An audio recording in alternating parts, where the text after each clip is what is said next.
हमारी ज़िंदगी में होने वाली कुछ चीज़ें हमारे अंदर बहुत ही पावरफुल इमोशंस को जन्म देती हैं, और ये इमोशंस जितने ज़्यादा पावरफुल होते हैं हम भी अपने अंदर उतना ही ज़्यादा बदलाव महसूस करते हैं।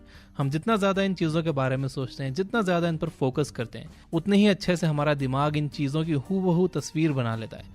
इसे ही मेमोरी कहते हैं। इसलिए जिस बात या जिस घटना की वजह से हमें बहुत ज़्यादा डर, बहुत ज़्यादा दर्द, बहुत ज़्यादा शौक या इस तरह का कोई भी इमोशन महसूस करना पड़ा हो, उस घटना पर और उसके रीज़न पर हम बहुत ज़्यादा ध्यान देते हैं और इस तरह से हम इसे अपनी लॉन्ग टर्म मेमोरी का हिस्सा बना लेते हैं। अब दिक्कत यह है कि जब भी हम हमारे साथ पहले हो चुकी दुख भरी कोई घटना, कोई एक्सीडेंट, कोई ट्रॉमा या कोई ऐसी बात जिससे हमें तकलीफ पहुंची हो, जब हम उसके बारे में सोचते हैं तो हमारी बॉडी और ब्रेन में उसी तरह के केमिकल्स बनते हैं जैसे कि वो चीज़ हमारे साथ अब फिर से हो रही हो। तो जब हम बार बार उस चीज़ को सोचते हैं तो ये उस ट्रॉमा को बार बार झेलने जैसा होता है। अगर हम दिन में 100 बार वो चीज़ सोच रहे हैं तो हम एक तरह से 100 बार उस चीज़ को फिर से झेल रहे होते हैं, और ऐसा करने से हमारा सर्वाइवल जीन एक्टिवेट हो जाता है। और जब हम सर्वाइवल में होते हैं तो हमारा पूरा ध्यान सिर्फ इस बात पर रहता है कि वो चीज़ दोबारा हमारे साथ नहीं होनी चाहिए। हम अनकॉन्शियसली ये भविष्यवाणी करने लग जाते हैं कि अगर ये चीज़ हमारे साथ दोबारा हुई तो हम क्या करेंगे, और हम हर समय अपने माइंड में वर्स्ट केस सिनेरियो बनाने लग जाते हैं। हम हमेशा ये सोचते रहते हैं कि क्या होगा अगर ये हो गया, क्या होगा अगर वो हो गया। जब हम ऐसा करते हैं तो हम फ्यूचर में होने वाली चीज़ों में वही इमोशंस महसूस करने लग जाते हैं जो हमने अपने ट्रॉमा के दौरान महसूस किए थे, और ये इमोशंस अक्सर डर, एंजाइटी और डिप्रेशन के होते हैं। इसका मतलब है कि एक तरफ हम लोग अपने ब्रेन और बॉडी को अपने बीते हुए कल में कैद रखते हैं और दूसरी तरफ खुद को फ्यूचर में होने वाली बुरी चीज़ों के लिए तैयार करते हैं। ऐसा हम इसलिए करते हैं क्योंकि सर्वाइवल में जो भी खुद को सबसे बुरी सिचुएशन के लिए तैयार करता है उसके ही बचने की उम्मीद सबसे ज़्यादा होती है।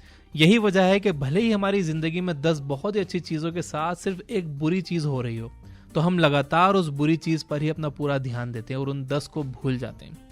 ऐसा हम इसलिए करते हैं ताकि अगर ये चीज़ भविष्य में दोबारा हो तो हम उसके लिए तैयार रह सकें। इसकी वजह से कुछ लोग अपनी पूरी जिंदगी अनकॉन्शियसली इस डर के साथ गुजार देते हैं कि जो बुरी चीज़ें उनके साथ पहले हो चुकी हैं वो कभी भी दोबारा हो सकती हैं, और इसलिए वो हमेशा इसके लिए तैयार बैठे रहते हैं। जब हम इस तरह की मेंटल सिचुएशन में होते हैं तब हम हमेशा अपने आसपास के माहौल को अनदेखा कर देते हैं और हम ऐसी चीज़ें ढूंढते रहते हैं जिनसे हमें खतरा हो सकता है।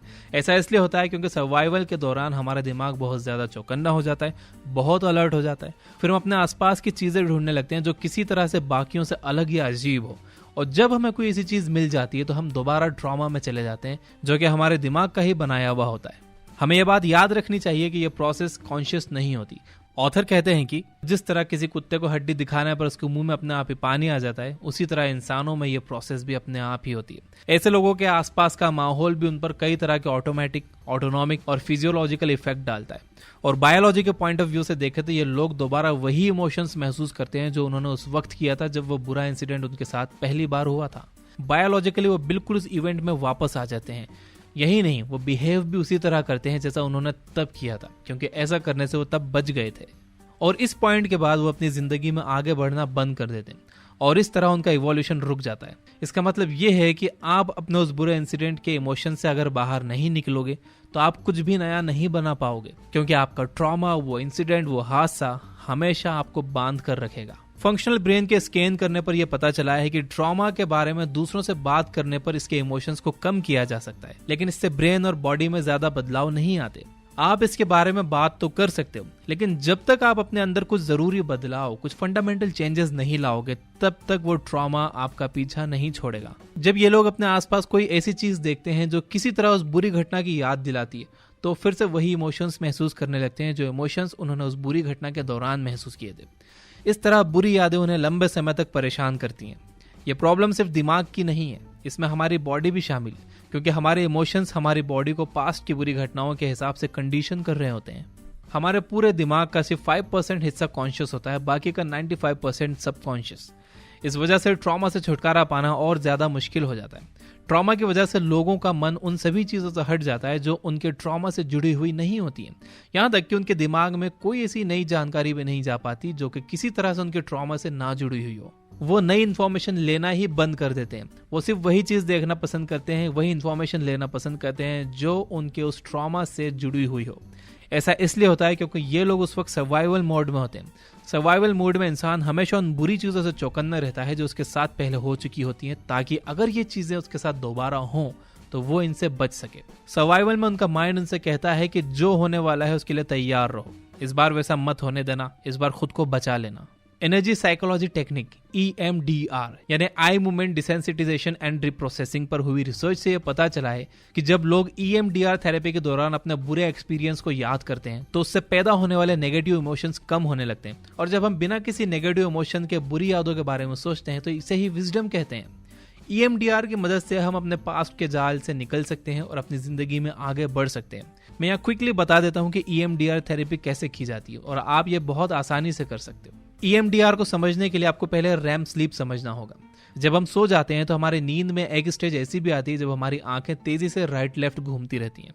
इस स्टेज ऑफ स्लीप को रैम स्लीप कहते हैं या रैपिड आई मूवमेंट स्लीप कहते हैं। एक स्टेज ऐसी भी आती है जिसमें आंखें स्टिल रहती हैं, नहीं घूमती हैं। फिर एक स्टेज आती है जिसमें आंखें घूमने लगती हैं। ऑथर जो डिस्पेंजा कहते हैं कि जब इंसान रैम स्लीप में होता है उस दौरान उसका ब्रेन हीलिंग प्रोसेस से गुजर रहा होता है। हमारा सबकॉन्शियस माइंड हमारी रैम स्लीप को कंट्रोल करता है। वैसे तो EMDR थेरेपी में बहुत सारे फेजेस हैं, लेकिन एक बेसिक मेथड अगर मैं आपको बताऊं तो बेसिकली EMDR थेरेपी ऐसे करते हैं कि आप सीधे बैठ जाओ, अपने एक हाथ की 2 उंगलियों को अपने फेस के सामने रखो करीब 1-1.5 फीट दूर और उन उंगलियों पर अपनी नजरें जमाए रखो और अब अपने उस हाथ को लेफ्ट और राइट मूव करो और नजरें उंगलियों पर ही रखो। आपकी आंखें भी उंगलियों के साथ लेफ्ट और राइट मूव करना चाहिए।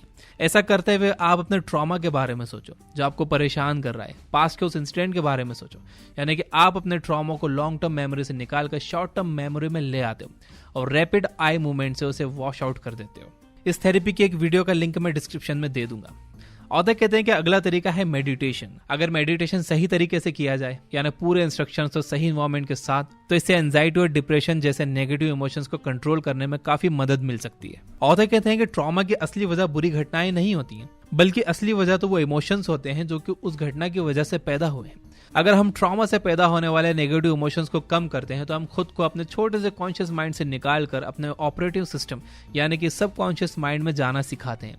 हमारे सभी सबकॉन्शियस प्रोग्राम्स यही होते हैं और इसकी मदद से हम अपने ब्रेन वेव्स को बदल कर खुद में बड़े बदलाव ला सकते हैं। जब लोग अपने अंदर इस तरह से सबकॉन्शियस बदलाव लाना शुरू करते हैं तो वो कम रिएक्शनरी बनने लगते हैं। जब लोग अपने प्रेजेंट मूवमेंट पर ध्यान देना सीखते हैं तो वो अपनी एनर्जी और फोकस भी मैनेज करना सीखते हैं। ऐसा करना बिल्कुल एक जंगली जानवर को कंट्रोल करने जैसा है। हमारी बॉडी और ब्रेन कई मायनों में दूसरे जानवरों के जैसे ही होते हैं, लेकिन जब हम इस पर बहुत मेहनत करते हैं और लगातार इसे ट्रेन करते हैं तो हम इस पर काबू पा सकते हैं और ऐसा करना बहुत ज़रूरी भी है। ऐसा करने के लिए आपको शुरू में काफ़ी मेहनत करना पड़ेगी, लेकिन अगर आप प्रैक्टिस करते रहो तो आपको अपनी एंजाइटी और डिप्रेशन से पूरी तरह छुटकारा मिल जाएगा।